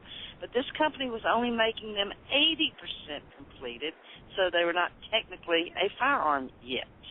Yeah, this pot cannot be shot. It has to be tooled into more pots. Anyhow, it says federal agents on Saturday executed a search warrant on a gun pot store in California, despite the store owner filing a temporary restraining order against the agency. The BATFE has demanded that Dimitri Karas, the CEO of Ares Armor in National City, California, turn over the names of nearly 5,000 customers who had purchased an 80% lower receiver that reportedly failed to meet ATF specifications. Karas, a former U.S. Marine, agreed to turn over the receivers, but refused to reveal the names of his customers. He then filed a restraining order. And they show a picture of it. It says, federal agents responded by obtaining an ex parte order, meaning they did it without Ares being present, giving them permission to execute a lawful search. The ATF is conducting a lawful criminal investigation of the illegal manufacture, distribution, sale, and possession of AR-15 variant lower receivers, which are considered firearms under the Firearms Control Act, the federal agency said in its ex parte application. And they showed a video of the search. It says it's worth noting that the ATF application refers to the receivers in question as firearms, which would seem to be an incorrect application of the term. Outgoing Representative Henry Waxman introduced a bill last August that would define 80% lower receivers as firearms, but the legislation has not passed. So how the hell did they get an order for legislation that never even passed? In the meantime, now it doesn't matter because they got what they went in there to get. They got the computers, they got the records, and they got everything. So now, even if Karras takes them to court and wins in court, what difference does it make? They already got what they wanted. Now, we're going to go further into this gun thing because I have two more stories here. One's about New York and one's about Connecticut. This one about Connecticut, this was written by our dear friend Anthony Martin. Connecticut gun confiscation. It depends on what the definition of is. Dora Schreiro, Commissioner of Connecticut's Department of Emergency Services and Public Protection, that's DESPP, announced Friday that her agency had sent letters to gun owners in the state who missed the January 1st deadline to turn in the newly designated illegal weapons. Connecticut has banned assault weapons and standard capacity magazines in response to the deadly shooting at the Sandy Hook Elementary School in Newtown. But officials report indicate that 300,000 out of the state's 350,000 owners of the banned items have refused to comply. One gun rights activist stated that the noncompliance with the new law represents one of the most massive demonstrations of civil disobedience in the history of any state in the Union. Schreiro stated that the letter to gun owners was intended to remind citizens that in order to comply with the new laws, they need to either destroy the guns and magazines in question or turn them over to police. Critics have condemned the new laws as unconstitutional, stating that these measures amount to gun confiscation by government. Schreiro, however, denied that her agency or any other agency within the state government of Connecticut is engaging in confiscation. But one would suppose that whether or not Connecticut is conducting a systematic program of gun confiscation depends on what the meaning of the word is, as former President Bill Clinton so famously quipped in sworn testimony in a court of law when he was asked direct questions about whether or not he told the truth, when he claimed reportedly that he didn't have an affair with Monica Lewinsky. Confiscation does not depend on law enforcement or government officials going door to door to physically remove forbidden items. Governments have and continue to engage in confiscation by requiring citizens to turn in forbidden items or destroy them. In the case of Connecticut, citizens have several choices at their disposal, all of which amount to confiscation.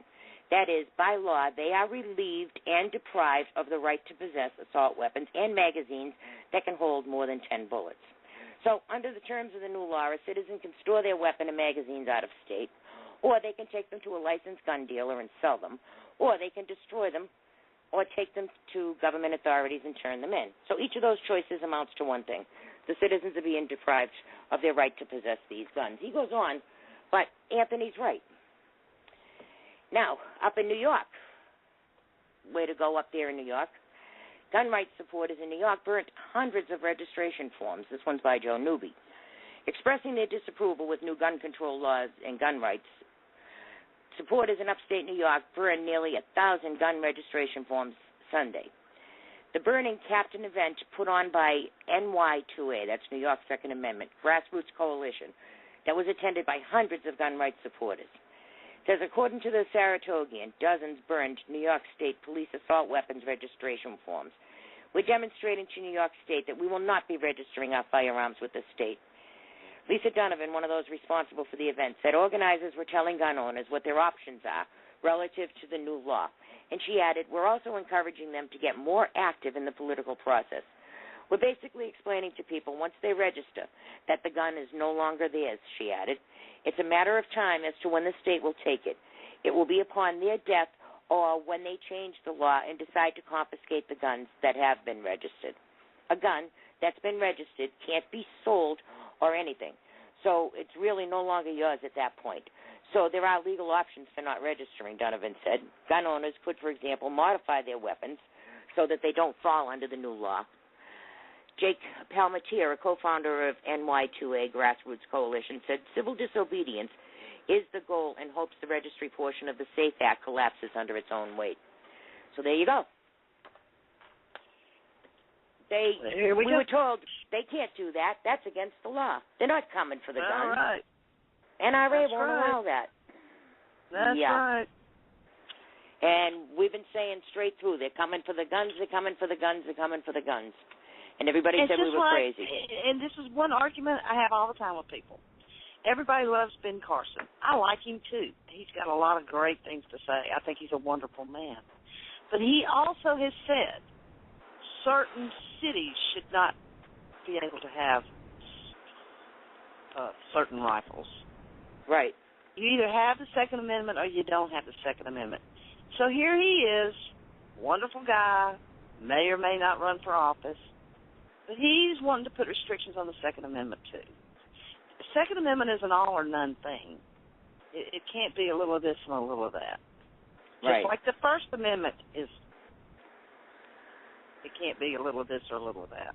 Or well, I thought the gun issue was settled in 1778. Yeah, well. You know, they put it in the Constitution. It's the Second Amendment. Says shall not infringe. And it's being infringed like crazy. So obviously it wasn't settled. And then one of these wackos said, well, face it, your side lost. Malloy, the governor of Connecticut. Yeah. I didn't know we had sides. Well, our side won in 1778. And from that point on, anything that they have done to bastardize the Second Amendment has been totally illegal, as far as I'm concerned. You have a right to a militia and to bear arms. The civilians have a right to bear arms, and we have a right to a militia. Read it. You know, you have a right to bear arms. The government cannot infringe on that right, and the more we put up with it, the more they think they can. But if we don't stick up for Connecticut and New York, they're not going to be able to stick up for us when it's our turn. And it will be our turn. Oh, yeah, just one state at a time. That's right. They do it a little at a time. So by the time they come for you, there's going to be nobody left to help you out. You want to hear something else now that's going to make your brain explode? Chuck Schumer. Might as well. Chuck Schumer, over the weekend, threatened treason. He threatened that Obama is not going to secure the border if the GOP doesn't pass amnesty. Now, Town Hall put this out, and it says, perhaps because of Tuesday's demoralizing defeat in Florida's special election, amnesty advocates have significantly stepped up the pressure on Democrats to act on immigration reform, whether the Republican majority in the House wants to or not. Yesterday, we reported on building Spanish-language media pressure on the White House to cease all deportations. Today, Senator Chuck Schumer, the author of the Senate's amnesty bill, posted a threat on Twitter and Facebook to Republicans. He says, on immigration, GOP can help pass comprehensive reform or watch President greatly curtail deportations. The link in Schumer's tweets leads to his Facebook post where Schumer elaborates. It's crystal clear where the issue of immigration reform is headed, and Republicans have only two choices to make.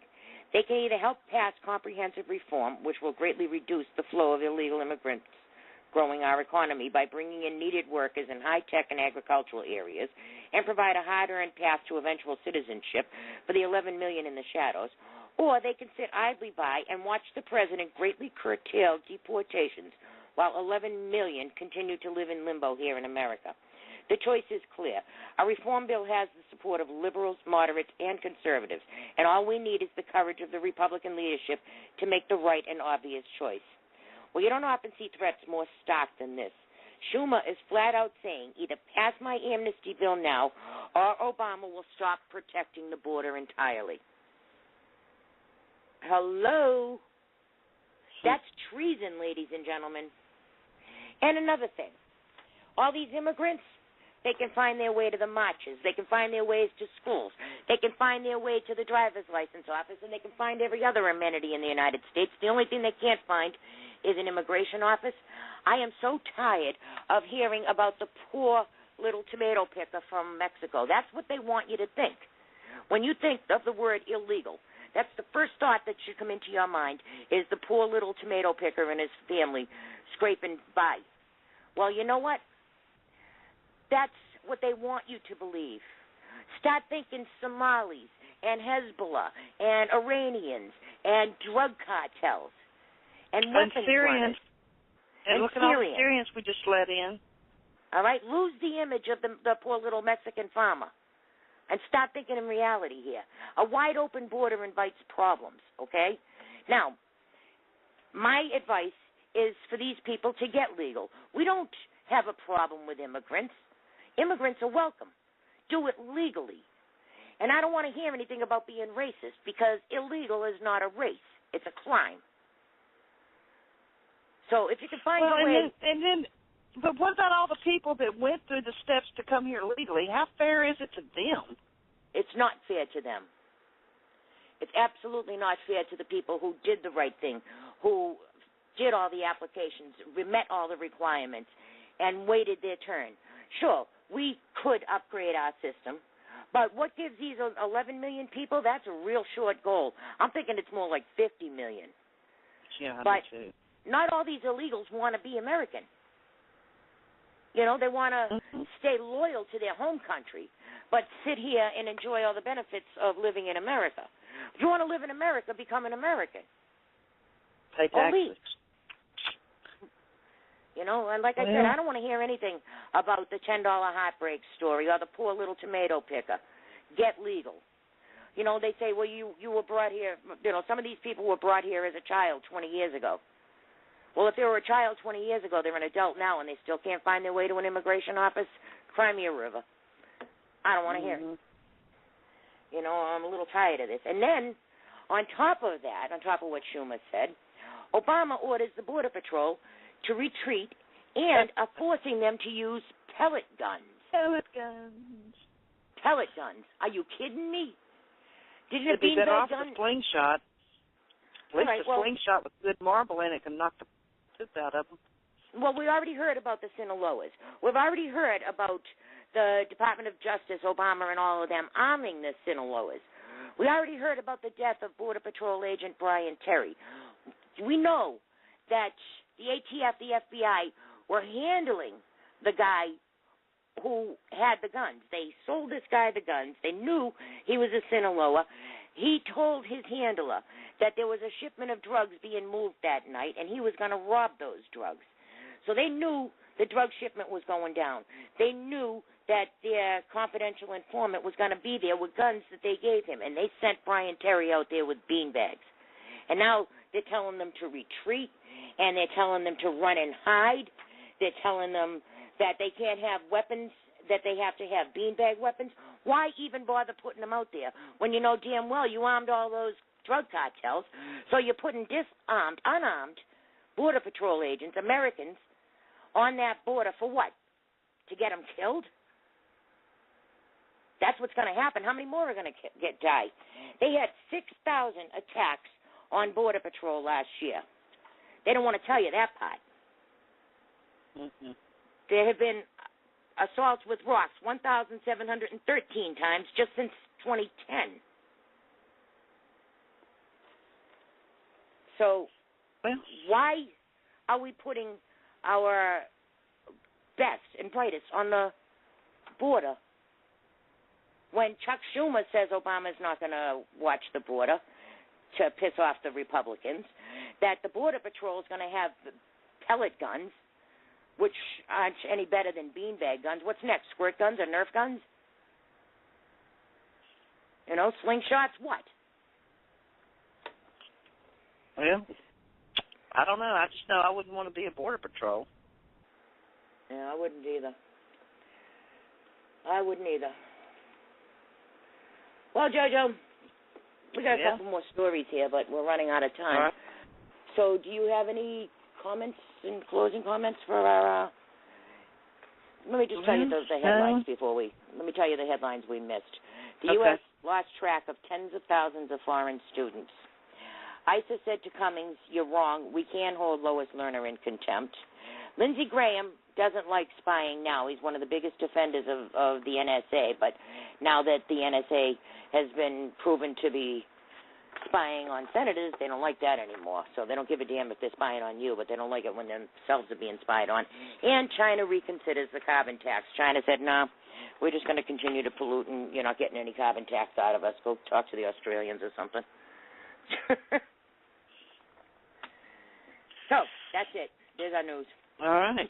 Okay, well, we'll be back next Monday with God only knows what, because we don't know what will happen the next week. It's not telling what will happen this coming week. Yeah. So stay tuned for next Monday. And Don't I got a forget about our special YouTube thank channel. I got a special Okay, thank you what? for the big boss man, Freebird. He put Okay. Jaja total control on our switchboard. Oh, he did? He Wow. did. Oh, so that's what we're going to close out with. Our old theme Okay, song. and don't forget about our YouTube channel. Just go to the YouTube search bar, put in Moretti Underground, and our weekly shows will be loaded probably sometime tomorrow, if not sooner. And it makes it easier to catch the archive that way. So, and thank you, Scott, for that. Yeah, Scott does a good job of loading up our YouTube shows. All right, say good night, everybody. All right. Good night. See y'all next week. All right, JoJo, thank you. Good night. All right, guys, that's all the time we have for today. As you know, we already announced that. And we hope you enjoyed our show.